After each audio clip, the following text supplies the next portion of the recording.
विशाल टमाटर का जूस। कहानी है अजबनगर की। अजबनगर में गोपी अपनी पत्नी शीला के साथ रहता था। गोपी काफी गरीब था।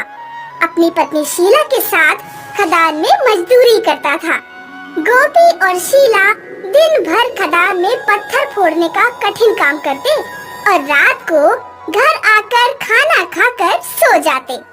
एक दिन सुबह जब गोपी और शीला खदान जा रहे थे, तब शीला गोपी से कहने लगी, आज बड़ी कमजोरी महसूस हो रही है, चलने का भी मन नहीं कर रहा। अरे कुछ नहीं, नाइट शिफ्ट का असर है। गोपी और शीला खदान पहुँचे और पत्थर फोड़ने लगे। अचानक पत्थर फोड़ते फोड़ते शीला गिर पड़ी। गोपी शीला की तरफ भागा। पानी पिलाकर शीला को होश में लाया गया। शीला के होश में आते ही ठेकेदार बोला, भाई गोपी, इसे अस्पताल ले जा, ये ले पैसे। ठेकेदार से पैसे लेकर गोपी सरकारी अस्पताल आया। शीला का चेकअप करके डॉक्टर बोली, खून की कमी की वजह से ही कमजोर है, फौरन खून चढ़ाना होगा। मैडम, खर्चा तो बहुत आएगा ना? हाँ, लेकिन चढ़ाना तो पड़ेगा। और कोई दूसरा इलाज है मार्केट में? खून नहीं चढ़ाना चाहते तो इन्हें रोज टमाटर का जूस पिलाओ। टमाटर का जूस? टमाटर तो बहुत महंगे चल रहे हैं मार्केट में। वो आप देख लो, मैंने अपना काम कर दिया। गोपी शीला को घर लाया और उसे सुलाकर टमाटर ढूंढने निकल पड़ा। मेरे पास पैसे नहीं, और पैसे नहीं तो टमाटर नहीं। टमाटर के साथ साथ किसान भी भाव खाएंगे। चलते चलते गोपी ऐसा सोच ही रहा था कि तभी उसकी नजर साहूकार के घर के सामने खड़े एक कूड़ेदान पर पड़ी। कूड़ेदान में एक सड़ा हुआ टमाटर था। किसी से भीख मांगने से अच्छा इस टमाटर का बीज निकालकर बो देता हूँ। देर लगेगी, लेकिन अपने खुद के टमाटर मिलेंगे। गोपी सड़ा हुआ टमाटर घर लाया और टमाटर का बीज घर के सामने डालकर सो गया। आधी रात में अचानक जमीन थरथराई और गोपी शीला की नींद टूट गई। लगता है भूकंप आया है। नहीं, भूकंप नहीं, खदान में ब्लास्ट हुआ है शायद। सो जाओ। सुबह हो गई। गोपी घर से बाहर आया। बाहर आते ही उसने देखा कि घर के सामने एक विशाल टमाटर खड़ा था, जो किसी पहाड़ जैसा था। गोपी को आंखों पर विश्वास ही नहीं हुआ। उसने चिल्लाते हुए शीला को बुलाया। शीला बाहर आई तो वो भी टमाटर देखकर दंग रह गई। कल ही बीज बोया था और आज इतना बड़ा टमाटर। कुछ समझी शीला? रात को ना भूकंप आया था, ना खदान में ब्लास्ट हुआ था। जमीन थरथराई थी क्योंकि ये टमाटर गिरा था। देखते देखते खबर पूरे अजबनगर में फैल गई और विशाल टमाटर देखने लोगों की भीड़ उमड़ पड़ी। गोपी हाथ में छुरा लेकर टमाटर काटने लगा तो हाथ का छुरा ही कट गया। बाप रे बाप, ये टमाटर तो बड़ा सख्त है। अब जूस कैसे निकालेंगे? तभी ठेकेदार वहाँ आ पहुँचा। टमाटर देखकर ठेकेदार भी दंग रह गया। मालिक, आज हम काम पर नहीं आ सकते, हमें टमाटर का जूस निकालना है। अरे गोपी, मैं तो बस शीला का हाल पूछने आया था, लेकिन ये टमाटर देखकर मेरी ही हालत खराब हो गई। तुमने टमाटर का जूस निकाला कि नहीं? कैसे निकालूं मालिक? टमाटर इतना सख्त है कि छुरी भी काम नहीं कर रही। छुरी से काम नहीं बनेगा। मैं खदान से बोरवेल मशीन, कुछ टैंकर्स और वाटर पंप मंगाता हूँ। बोरवेल मशीन से इसे ड्रिल करेंगे और वाटर पंप से सारा जूस टैंकर में भर देंगे। फिर क्या था, ठेकेदार ने फटाफट फोन घुमाए और सारा सामान हाजिर हो गया। बोरवेल मशीन टमाटर पर चढ़ाया गया और टमाटर को ड्रिल किया गया। फिर टमाटर के होल में वाटर पंप डाला गया और पाइप टैंकर्स में छोड़ा गया। पंप शुरू होते ही टमाटर का सारा जूस टैंकर्स में गिरने लगा। देखते देखते 20 टैंकर्स फुल हो गए और टमाटर सिकुड़कर जमीन पर बैठ गया। 20 टैंकर्स जूस निकाला है गोपी। ये सुनकर गोपी हैरान हो गया। शीला, जिंदगी भर पिए तो भी एक टैंकर खत्म न करें, फिर 20 टैंकर जूस का क्या करेंगे? तुम चिंता ना करो, मैंने पूरी व्यवस्था कर दी है।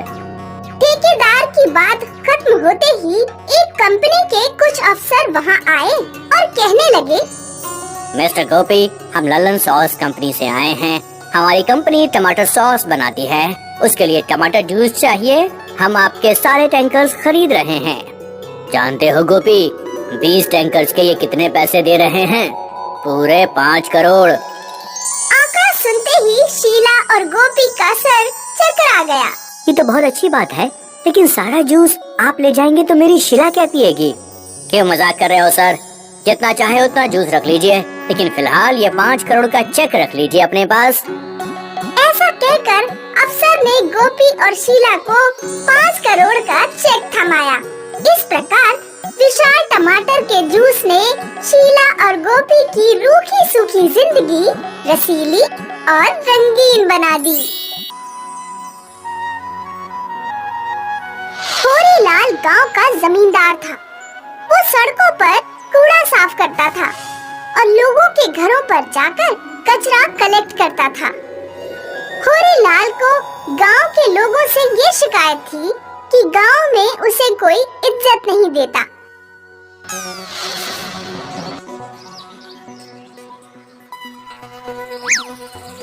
बंशी भैया, अपना कूड़ा ले आओ। बंशी ने अपनी छत से ही सारा कूड़ा फेंक दिया और कूड़ा रोड पर बिखर गया। ये क्या किया? कूड़ा देने की तमीज नहीं है क्या? अब मुझे पूरी सड़क साफ करनी पड़ेगी। मैं तुम्हें पैसे देता हूँ और फिर सफाई करना तुम्हारा काम है। कूड़ा बिखर गया तो क्या हो गया? बंशीलाल रोजाना सड़क साफ करता था, लेकिन लोग तुरंत ही सड़क पर कूड़ा फेंक देते। ये तुम कूड़ेदान में क्यों नहीं डालते हो? मैंने अभी झाड़ू लगाई है और तुमने सड़क पर कूड़ा फेंक दिया। हम जवान लोग हैं, जो चाहे करते हैं, किसी से नहीं डरते। तुम्हारा काम है झाड़ू लगाना, तो झाड़ू लगाओ, समझे अंकल? हर शाम होरीलाल बहुत दुखी होकर घर पहुंचता। घर पर उसकी पत्नी उसे परेशान करती। जमादार जी, मुझे सोने की बालियां कब ला कर दोगे? पूरा 1 साल बीत गया कहते कहते। मैं बाहर से आया हूँ, ना पानी पिलाया ना चाय दी, बस सीधे बालियों पर आ गई। पिंकी ने सोने का हार खरीद लिया, मनोरमा ने अंगूठी खरीद ली और मुझे बस इंतजार मिला। पत्नी की कचर कचर से बचने के लिए होरीलाल शाम को भी झाड़ू लगाने चला जाता। एक शाम जब वो सड़क साफ कर रहा था तो उसे एक मोहर मिली। ये मोहर तो बहुत सुंदर लग रही है, इसे अपने पास रख लेता हूँ। होरीलाल स्टैंप लेकर अपने घर चला गया। अब जरा इसका इस्तेमाल करके देखता हूँ, कहाँ लगाऊं इसे? कोई कागज भी तो नहीं मिल रहा। कई साल पहले जब होरीलाल की नई नई शादी हुई थी तो होरीलाल ने एक रात अपनी पत्नी की तकिया के नीचे एक लेटर रखा था, जिस पर लिखा था, प्रिय पत्नी, मेरे लिए गाजर का हलवा बनाना। होरीलाल को वही कागज मिल गया और उसने मोहर उसी पर लगाकर देखी। होरीलाल मोहर द्वारा छापे गए शब्दों को पढ़ता है। मनवाए अपनी मन की बात, इसका क्या मतलब हुआ? वो कागज कमरे में छोड़कर अगले दिन काम पर चला गया। शाम को जब वो घर लौटा तो उसने देखा कि उसकी पत्नी ने गर्मा गर्म स्वादिष्ट गाजर का हलवा बनाकर रखा हुआ था। आज तुमने गाजर का हलवा कैसे बना लिया? पता नहीं, आज मैं कमरे में सामान ठीक करने गई और बाहर आई तो मेरे हाथ गाजर का हलवा बनाने लगे। मैं खुद को रोक ही नहीं पाई। कहीं ये उस स्टैम्प की वजह से तो नहीं हुआ? उस पर छपा था, मनवाए अपने मन की बात। अगर ऐसा कुछ है तो कल पता लग जाएगा। होरीलाल ने एक कागज पर लिखा कि जो सड़क पर कूड़ा फेंकेगा वो गधा बन जाएगा। फिर उसने कागज पर स्टैंप लगा दी। उस कागज की कुछ फोटोकॉपी करवाई और सड़क की दीवारों पर चिपका दी। अगली सुबह बंशीलाल जब दूध लेने जा रहा था तो उसकी नजर दीवार पर चिपके पर्चे पर पड़ गई। जो सड़क पर कूड़ा फेंकेगा वो गधा बन जाएगा। होरीलाल ये क्या पागलपन है? मैं अभी सड़क पर कूड़ा फेंकता हूँ। बंसी ने अपनी जेब से कुछ बेकार चीजें निकाली और सड़क पर फेंक दी। सड़क पर कूड़ा फैलाते ही वो गधा बन गया। अब आया मजा। बंसी भैया अब आ जाओ और ढेंचू ढेंचू करो। गांव में कई लोग सड़क पर कूड़ा डालने की वजह से गधे बन गए। डर के मारे लोगों ने कूड़ा फेंकना बंद कर दिया। गांव की सारी सड़कें बिल्कुल साफ सुथरी रहने लगी। कूड़ा फैलाने वाले लोग तो सुधर गए, अब ज्यादा डिमांड करने वाली पत्नियों में भी थोड़ा सुधार तो होना चाहिए। होरीलाल ने फिर एक लेटर लिखा और स्टैंप लगाकर गांव की दीवारों पर चिपका दिया। होरीलाल की पत्नी बाजार गई तो उसकी नजर पर्चे पर पड़ी। जो औरतें अपने पति से सोना चांदी मांगे उनकी नाक लंबी हो जाए। एक इस पागल ने लगा दिया है। हमेशा की तरह होरीलाल जब शाम को घर पहुंचा तो उसकी पत्नी सोने की बालियां मांगने लगी। सोने की बालियों का नाम लेते ही उसकी नाक 10 इंच लंबी हो गई। अरे ये क्या हो गया? मेरा चेहरा कितना बदसूरत लग रहा है। उस पर्चे पर लिखी बात सच हो गई। गांव में और भी कई औरतों की नाक लंबी हो गई।